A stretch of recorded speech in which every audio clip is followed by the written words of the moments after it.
আসসালামু আলাইকুম, welcome to Mukta kitchen house. আপনাদের সকলকে স্বাগত।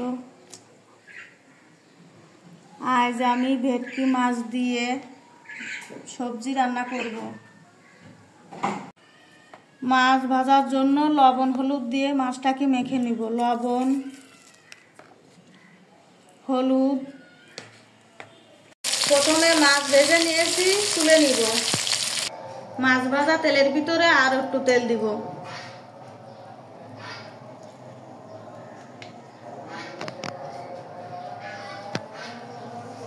সবজি ভেজে নিব। এখানে আমি অনেক রকম সবজি নিয়েছি, ফুলকপি, আলু, লাউ, বেগুন, সিম, পেঁয়াজ কলি। সবজি লবণ হলুদ দিয়ে ভেজে নিয়েছি, তুলে নিব। কড়াই গরম হয়ে গেছে, তেল দিয়ে নিব।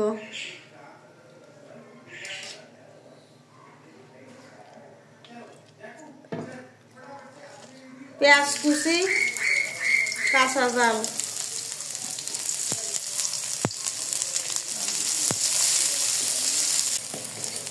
জাল পেঁয়াজ লাল করে ভেজে নিয়েছি। বাকি মশলা দিয়ে দিব। রসুন বাটা 1 চামচ, জিরা বাটা 1 চামচ, হলুদ পরিমাণ মতো, লবণ পরিমাণ মতো। মশলা কষিয়ে নিয়েছি, ভাজা সবজি দিয়ে দিব।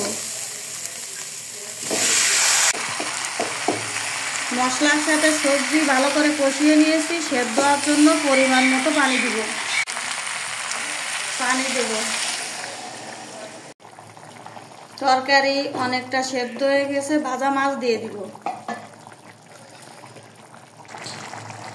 টমেটো দিয়ে দিব।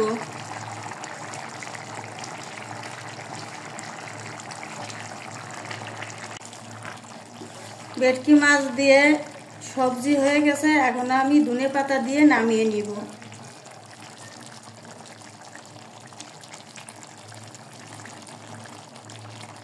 আমার ভিডিওটা ভালো লাগলে আমার চ্যানেলটিকে সাবস্ক্রাইব করে আমার পাশে থাকবেন। সবাইকে ধন্যবাদ।